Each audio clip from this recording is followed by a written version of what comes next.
Él tenía muchos motivos de qué gloriarse. Él pudo haberse gloriado tal vez de sus logros, pudo haberse gloriado de su linaje, pudo haberse gloriado de su educación, pudo haberse gloriado de toda la obra que hizo para el Señor, pudo haberse gloriado de sus cartas, de sus escritos.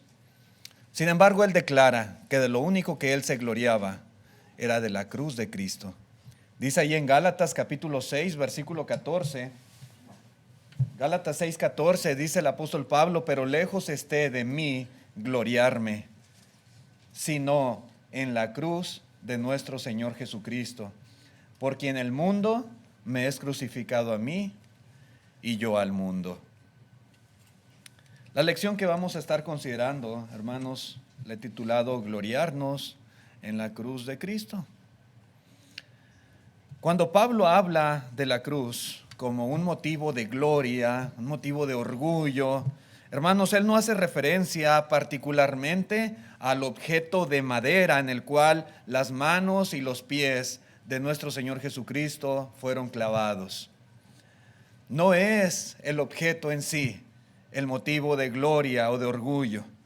Al hablar de la cruz de Cristo, hermanos, Pablo hace referencia al evento central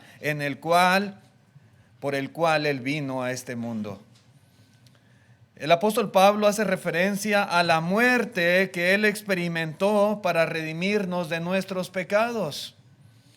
Cuando leamos en la Biblia, hermanos, que se habla acerca de la cruz de Cristo, ese es el punto. Si de algo podemos sentirnos nosotros felices, si de algo podemos sentirnos orgullosos en esta vida nosotros, más que de las cosas materiales, más que de los éxitos, más que de los logros, es precisamente de haber recibido los beneficios de la muerte de Cristo Jesús en la cruz del Calvario. Esta era la muerte más vergonzosa que el hombre podía sufrir.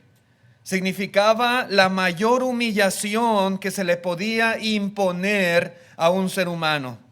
Sin embargo, el día que nuestro Señor Jesucristo fue crucificado, ese día se ha convertido en el día más grande de la historia de la humanidad. No hay un día que supere este.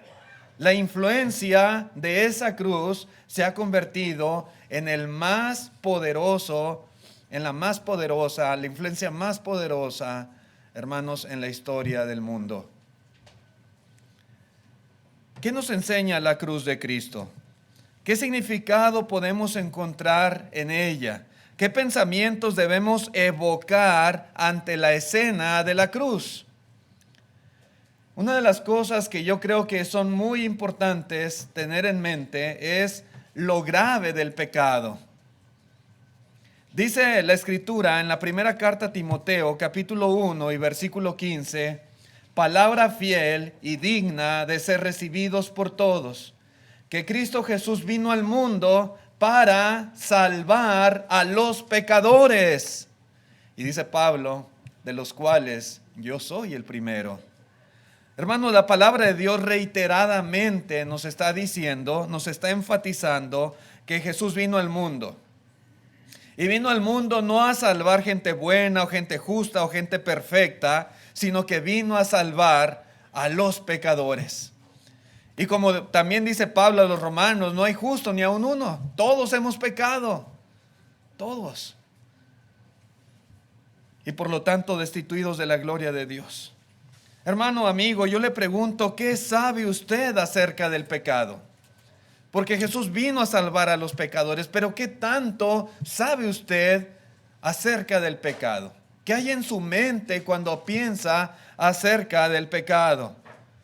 Generalmente, hermanos, lo que nosotros sabemos, muchas veces lo identificamos a través de medios como el periódico, como los noticieros, o a veces en la vida de la gente que nos rodea, y podemos percibir, podemos testificar de la gravedad o de las consecuencias del pecado. A veces, tristemente, vemos en la televisión, en las noticias, que ocurrió una matanza, un tiroteo por ahí en alguna escuela, en alguna iglesia, en algún lugar público, y no falta por ahí un desequilibrado mental que llega a matar gente inocente, aún a niños. Y decimos, ¿cómo está este mundo? Qué terrible es el pecado que lleva a las personas a cometer actos tan abominables. Y es cuando a veces hacemos un poco de conciencia en cuanto a la gravedad del pecado en la vida de las personas. Cuando vemos, hermanos, a los jóvenes en las calles como si fueran literalmente zombies, perdidos totalmente bajo las influencias de las drogas, decimos, qué terrible es el pecado. ¿Hasta dónde lleva a las personas? Y todo esto, hermanos, es un mundo, es un círculo grande donde hay muchos involucrados. Y esto es lo que vemos nosotros, pero detrás de estas escenas hay mucha gente involucrada. Los que producen las drogas, los que las trafican, los que las venden, los que envenenan a los jóvenes de nuestra sociedad. Y los pobres incautos también que se dejan llevar, influir y a veces por un poco de placer buscar satisfacción en las drogas. Y destruye, hermano, está destruyendo la sociedad, la juventud. Este país es un país que consume grandes y grandes cantidades de drogas. Y decimos, qué triste y qué terrible. Y qué lamentables las consecuencias de lo que produce el pecado en nuestra sociedad. Vemos, hermanos, o nos damos cuenta muchas veces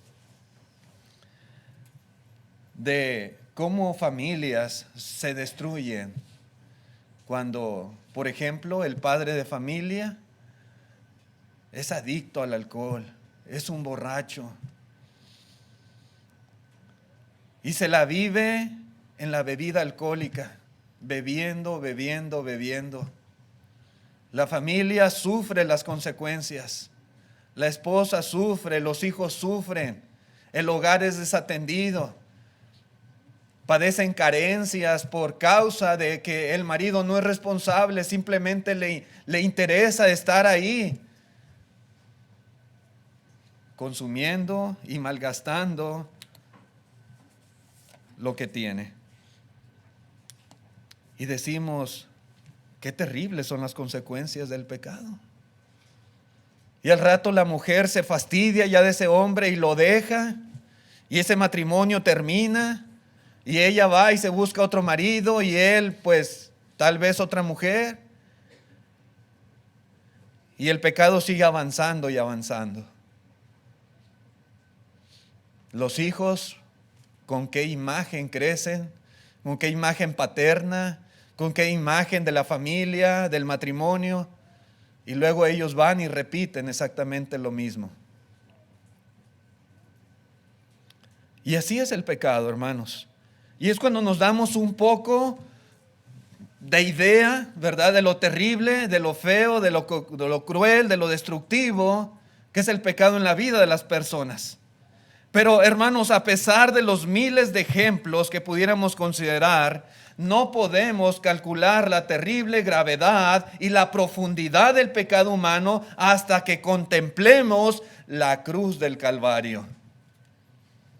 Hasta entonces, hermanos. Yo sé que muchas veces vemos situaciones y decimos, qué triste. Pero más allá de todo eso, lo único que nos puede en verdad mostrar lo terrible y grave que es el pecado es la cruz de Cristo. ¿Quién es, hermanos? ¿Quién es el que está muriendo? ¿Quién es el que está dando su vida en esa cruz? Lo hemos dicho, lo hemos repetido en otras ocasiones. Es el Hijo de Dios. Emmanuel, Dios con nosotros. Él es el que está muriendo, no por sus propios pecados, porque Él no hizo pecado ni se halló engaño en su boca. Él está ahí en esa cruz, ahí está sufriendo una tortura cruel por nuestros pecados, para que nosotros podamos ser salvos de ellos. Hermanos, cuando nos demos cuenta que nuestro pecado arrancó al Hijo de Dios del seno del Padre Celestial y lo trajo a este mundo a morir en una cruz romana, entonces, y solo hasta entonces, llegaremos a comprender la terrible profundidad del pecado de la humanidad. Eso lo supera todo.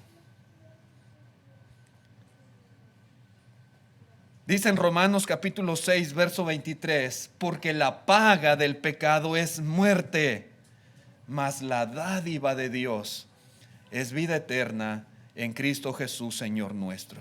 Hermanos, el pecado no es un mal pequeño. El pecado no es algo insignificante que podemos tomar a la ligera.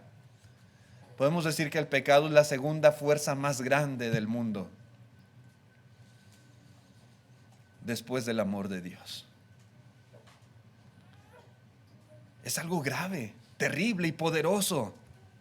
Hermano, amigo, ¿qué sacrificio estaría dispuesto a hacer un padre o una madre de familia por un hijo que está gravemente enfermo? Yo quiero que se ponga a pensar un poquito en esto. Si esa fuera su situación, su condición, fuera la nuestra, ¿qué cosas no estaríamos dispuestos a hacer por salvar la vida de un hijo, de una hija? ¿Qué sacrificios no estaríamos dispuestos a sufrir para salvar a nuestro hijo, a nuestra hija? Estoy seguro, hermanos, que estaríamos dispuestos a hacer lo que sea, lo que fuera necesario. Si fuera requerido ir hasta el fin del mundo para encontrar la cura para nuestro hijo, lo haríamos. Si fuera necesario vender nuestra casa, gastar todo lo que tenemos para que nuestro hijo o nuestra hija se cure, lo haríamos. Lo haríamos corriendo si esa fuera la solución. Hermanos, cuando consideramos el tremendo precio que un padre estaría dispuesto a pagar para que su hijo recupere la salud física, nos damos cuenta de que había algo verdaderamente grave y terrible en ese niño, en esa niña. No se trataba de una simple gripa, no se trataba de algo cualquiera, se trataba de algo que podía arrebatar la vida de ese pequeño. Y en conformidad a lo grave del asunto, los padres actúan y hacen todo lo que está a su alcance, todo lo que está en sus manos para poder ayudarle. Hermanos, cuando nos damos cuenta del gran precio que nuestro Dios estuvo dispuesto a pagar por nuestra salvación, cuando vemos a Jesucristo crucificado y vemos que ahí se está pagando el precio, hermanos, nos damos cuenta que lo que el hombre tenía, el problema, no era cosa cualquiera. Era algo sumamente grave. La condición espiritual de la raza humana no era algo insignificante. Era algo que nos llevaría a la muerte eterna. Y es algo que Dios no quería que sucediera. El pecado es lo que hace. No solamente destruye las vidas de las personas en este mundo, no solamente destruye sus hogares, sus familias, sus matrimonios, no solamente acaba con ellos, sino también las consecuencias son para toda la eternidad. Y Dios, sabiendo esto, Él estuvo dispuesto a hacer el sacrificio más grande que era necesario para que nosotros pudiéramos ser salvos. Nuestra redención le costó a Dios el precio más grande que Él pudiera pagar. No había algo superior a lo que Él pagó. Dice en la primera carta de Pedro, capítulo 1 y verso 18, dice: sabiendo que fuisteis rescatados de vuestra vana manera de vivir, la cual recibisteis de vuestros padres, no con cosas corruptibles como oro o plata, sino con la sangre preciosa de Cristo, como de un cordero sin mancha y sin contaminación. Nuestra vana manera de vivir tuvo un precio que tuvo que ser pagado. Era tan grave nuestra situación, era tan grave nuestra condición espiritual, que Cristo Jesús tuvo que morir y derramar su sangre preciosa en la cruz para que pudiéramos ser rescatados de esa forma de vida y de las consecuencias terribles de nuestros pecados. Sí, hermanos. De ahí, hermanos, el gloriarnos en la cruz de Cristo, gloriarnos en el sacrificio de nuestro Señor, sentirnos contentos, felices de que los beneficios de su muerte los hemos recibido nosotros, porque nuestra condición era la peor y ahora es la mejor. Ahora hemos sido salvos, rescatados, y ahora estamos en comunión con Dios, tenemos esperanza, tenemos la seguridad de que el Señor, al final, hermanos, si somos fieles, nos llevará a la gloria con Él. Pero, ¿qué más? ¿Qué debemos pensar cuando consideramos la cruz de Cristo? Bueno, lo mucho que nos ama Dios. La cruz de Cristo no solo nos enseña lo profundo que el hombre puede caer al pecar, pero también la cruz de Cristo nos enseña lo alto que Dios puede llegar al demostrar su amor por nosotros. Dice allí en Juan capítulo 3, versículo 16, porque de tal manera, a tal grado, amó Dios al mundo, que ha dado a su Hijo unigénito, para que todo aquel que en Él cree no se pierda, mas tenga vida eterna. Dios no quiere que usted se pierda. Querido amigo que nos visita en esta mañana, que usted todavía no obedece el Evangelio, que todavía usted no acepta a Cristo Jesús como su Señor y Salvador. Dios no quiere que usted se pierda. Dios no quiere que usted muera eternamente, que sufra la muerte segunda, que sea echado al lago que arde con fuego y azufre. Dios no quiere eso para usted. Dios quiere que usted tenga vida eterna. Y por eso el Señor vino a este mundo a cumplir esta misión. Lo infinito del amor de Dios se muestra en el hecho en que Él ha dado a su Hijo unigénito para que muriera en la cruz por todos los pecadores. Hermanos, de Jehová es la tierra y su plenitud. Todo este mundo le pertenece a Dios. Todo lo que hay en el mundo le pertenece a Dios. Pero Dios, hermanos, sabía que ni siquiera esta tierra, este mundo, este universo, con todas las riquezas que pudieran tener, era suficiente pago para cubrir la deuda de nuestros pecados. No. Se requería mucho más que eso. Y ahí fue, hermanos, donde el amor de Dios se demostró de manera abundante e infinita para salvarnos de nuestros pecados. Hace como 10 años, hermanos, creo que fue, si no me equivoco, en el 2014, tuve una experiencia un poco desagradable allá en México, en Tamaulipas. Eran días, y todavía lo hay, pero en aquellos días estaba en su apogeo todo lo que era la delincuencia, el crimen organizado y más para aquellas áreas de Tamaulipas. Y yo venía de Tampico a Matamoros con un carrito. Y ese carrito me empezó a fallar en la carretera. Ya era tarde. Y se calentaba el motor. Y la aguja se iba hasta arriba. Caliente, caliente. Y tenía que detenerme, esperar a que se enfriara el motor y avanzarle despacito, despacito. Y luego otra vez la aguja se calentaba. No podía llegar así. podía. Para colmo de males, mi teléfono se le acabó la batería. No tenía cómo comunicarme. Mi familia estaba muy preocupada por mí porque ya no tenía noticias de mí. Intenté quedarme por ahí en un lugar donde había un cuartel militar y había soldados. Y dije, aquí voy a estar seguro. Ya era de noche. Y no me dejaron quedarme ahí. Dijeron, no puedes quedarte aquí. No puedes. Hazle como puedas, pero no puedes estar aquí. Vete. Prendí el carrito y avanzó y le di hasta donde aguantó. En un lugar donde había una gasolinera abandonada, con el Oxxo quemado, porque así estaba en aquellos tiempos. Y había un hombre por ahí como que era velador. Y me acerqué preguntando si había algún teléfono. Él me prestó su celular y le avisé a mi familia dónde estaba y pues que ahí iba a pasar la noche, y me dijeron que iban a hacer lo posible por ir por mí. Y yo me quedé allí, pero acá la familia, preocupados por mí, pues empezaron a platicar. Algunos decían, no creo que pase la noche.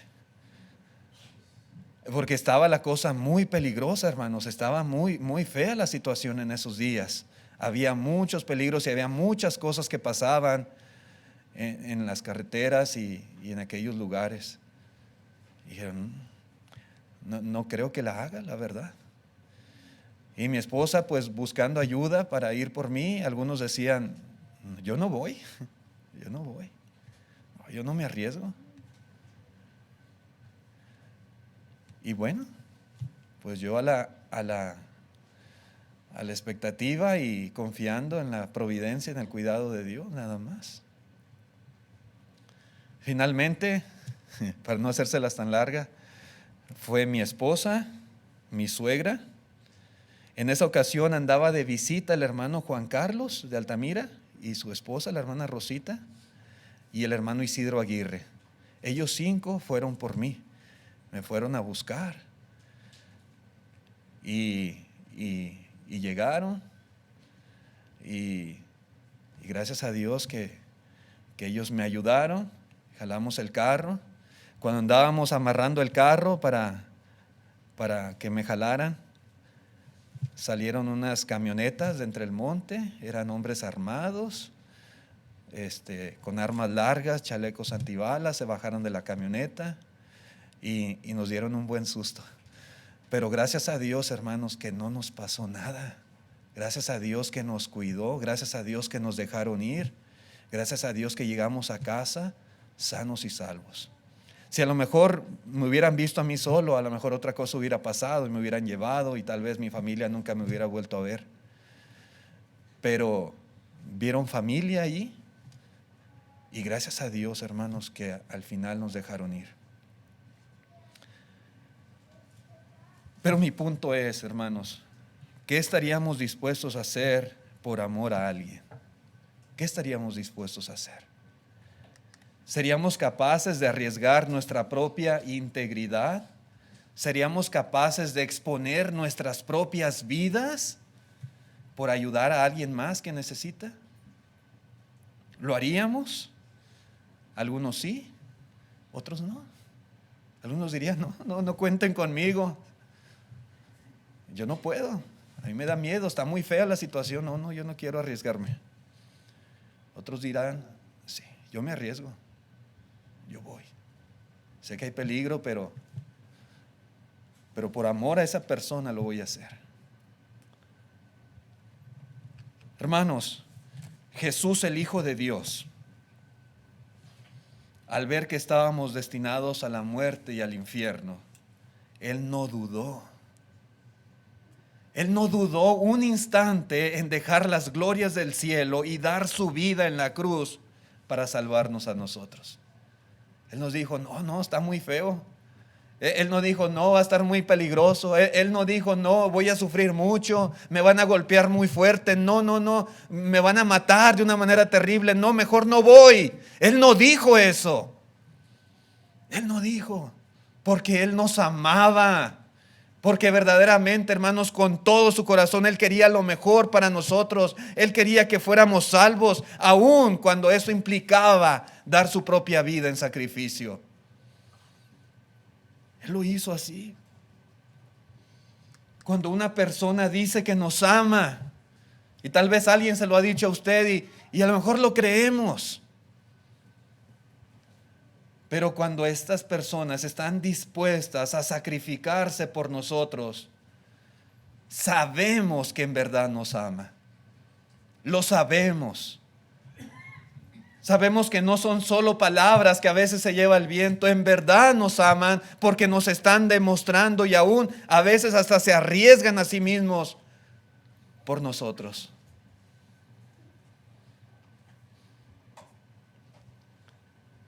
Y eso es exactamente lo que hizo el Señor. Amarnos con todo su corazón. Y lo mismo hizo el Padre Celestial al ofrecer a su propio Hijo para salvarnos. En Efesios capítulo 3, versículo 18 dice el apóstol Pablo: seáis plenamente capaces de comprender con todos los santos cuál sea la anchura, la longitud, la profundidad y la altura, y conocer el amor de Cristo que excede a todo conocimiento, para que seáis llenos de toda la plenitud de Dios. El amor de Cristo, hermanos, excede todo conocimiento.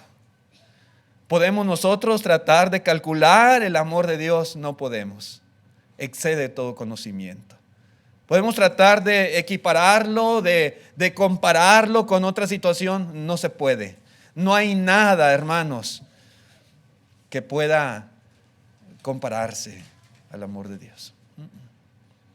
Excede nuestros pensamientos, la razón del ser humano. Hermanos, no necesitamos que el Señor nos diga con palabras que nos ama. A veces somos muy dados a querer escuchar, a querer que se nos diga al oído: te amo, te quiero. Pero no necesitamos que el Señor nos lo diga así. Simplemente basta contemplar la escena de la cruz.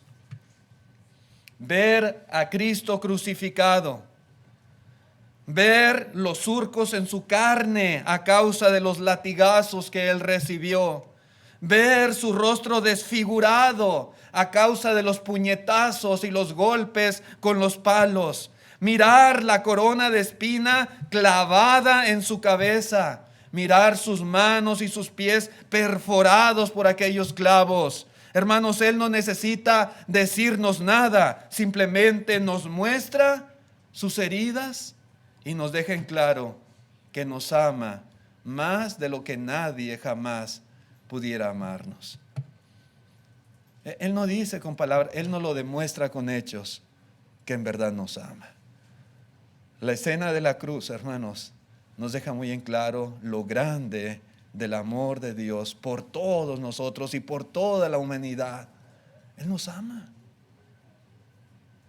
Dice en Isaías capítulo 53, versículo 5, dice: mas Él herido fue por nuestras rebeliones, molido por nuestros pecados. El castigo de nuestra paz fue sobre Él, y por su llaga fuimos nosotros curados. Sí. En realidad, el Señor Jesucristo no merecía morir en la cruz. Él lo hizo porque nos amaba y quería salvarnos. Y eso es algo muy claro que podemos aprender de Cristo crucificado. Qué bendición que nosotros tengamos los beneficios de su muerte en la cruz. Pero otra cosa, así rápidamente, hermanos, también debemos pensar cuando contemplamos a Jesús en la cruz, pues que Él es el centro de nuestra predicación. En la primera de los Corintios capítulo 1 versículo 22 dice Pablo: porque los judíos piden señales y los griegos buscan sabiduría, pero nosotros predicamos a Cristo crucificado, para los judíos ciertamente tropezadero y para los gentiles locura. Predicamos a Cristo crucificado. En el capítulo 2 dice: me propuse no saber nada entre vosotros, no declarar, sino a Cristo y a este crucificado. Tal vez, hermanos, pueda haber controversia en cuanto a ciertos temas que predicamos, pero en lo único que estoy seguro todos estaremos de acuerdo es en predicar a nuestro Señor Jesucristo crucificado. Ese es el mensaje, hermanos, que toda persona necesita escuchar. La obra de Jesús en la cruz hace posible no solo nuestra redención, sino también nuestra fortaleza mientras estamos en este mundo.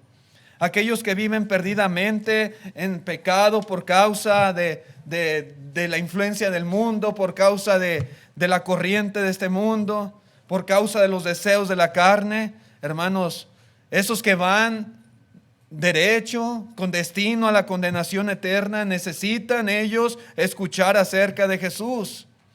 Pero no solamente ellos, todos nosotros también. ¿Alguna vez, por ejemplo, ha tenido usted un gran dolor o una gran tragedia en su vida? Ahorita hablábamos en la clase, ¿verdad? Y se ejemplificaba de lo mucho que a veces toca sufrir en las pruebas que Dios permite que vengan a nuestra vida. Bueno, el Señor Jesús, que sufrió tanto, Él puede darnos consuelo, puede darnos fortaleza, puede darnos paz en nuestro corazón. Jesús es la respuesta. ¿Y qué decir, hermanos, de las promesas del Señor? Como cantamos, son apoyo poderoso de nuestra fe. Esas promesas son posibles gracias a Jesucristo crucificado. Dice en Mateo 28:20, enseñándoles que guarden todas las cosas que os he mandado. Y aquí dice el Señor, yo estoy con vosotros todos los días hasta el fin del mundo. Amén. Él está con nosotros, no estamos solos. Puede haber 1000 dificultades y persecuciones y aflicciones, pero Él está con nosotros todos los días. Dice en Hebreos 13:5, sean vuestras costumbres sin avaricia, contentos con lo que tenéis ahora, porque Él dijo, no te desampararé ni te dejaré. Y es verdad, el Señor no nos deja,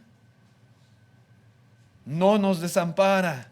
En Romanos 8:28 dice, y sabemos que a los que aman a Dios, todas las cosas les ayudan a bien. Esto es, a los que conforme a su propósito son llamados. Sí, hermanos. Dice en Primera de Pedro 5, versículo 7, echando toda vuestra ansiedad sobre Él, porque Él tiene cuidado de vosotros. Hermanos, Él es la respuesta. Cristo Jesús, hermanos, que vino al mundo y murió en la cruz del Calvario y resucitó y ahora está a la diestra del Padre. Gracias a ese sacrificio es que todas estas promesas pueden ser hechas posibles en nosotros. Es la respuesta para cada pregunta. Él es la solución para cada problema. ¿Se siente usted solo, por ejemplo? Él puede ser su amigo. Jesús puede ser, como cantamos, su amigo más fiel, si usted se lo permite. ¿Está usted triste? Jesucristo puede darle ánimo, infundir aliento en su vida. Dijo Pablo, todo lo puedo en Cristo que me fortalece. ¿Está usted pasando por problemas con alguna persona? ¿Tiene conflictos con alguien? Usted permita que el amor y el perdón de Cristo le inspiren a usted también a perdonar. Así como Él nos perdonó, nosotros también perdonemos a los que nos ofenden. ¿Tiene usted hijos que criar? Permita que el Señor los instruya. Él dijo, dejad a los niños, venid a mí, no se los impidáis. ¿Tiene usted una vida que vivir? Permita que Jesús la haga más abundante. Él vino a darnos vida y para que tengamos vida en abundancia. Él es la respuesta y es la solución a cualquier situación de nuestra vida. En el Cristo crucificado se pueden satisfacer todas las necesidades del ser humano. Un último texto dice en Hechos capítulo 4, versículo 10, Hechos 4:10 dice: sea notorio a todos vosotros y a todo el pueblo de Israel que en el nombre de Jesucristo de Nazaret, a quien vosotros crucificasteis y a quien Dios resucitó de los muertos, por él este hombre está en vuestra presencia sano. Hablando de aquel paralítico, aquel cojo que curaron Pedro y Juan. Dice el 11: este Jesús es la piedra reprobada por vosotros los edificadores, la cual ha venido a ser cabeza del ángulo, y en ningún otro hay salvación, porque no hay otro nombre bajo el cielo dado a los hombres en que podamos ser salvos. Y este debe de ser el centro de nuestra predicación, como los apóstoles lo hacían. Ellos predicaban a Cristo crucificado, y decían claramente: no hay salvación en nadie más que no sea en Cristo Jesús. No hay otro camino a la salvación aparte de Él. Si queremos un día llegar al cielo, hermanos, Jesús es el camino. Él dijo: nadie viene al Padre si no es por mí.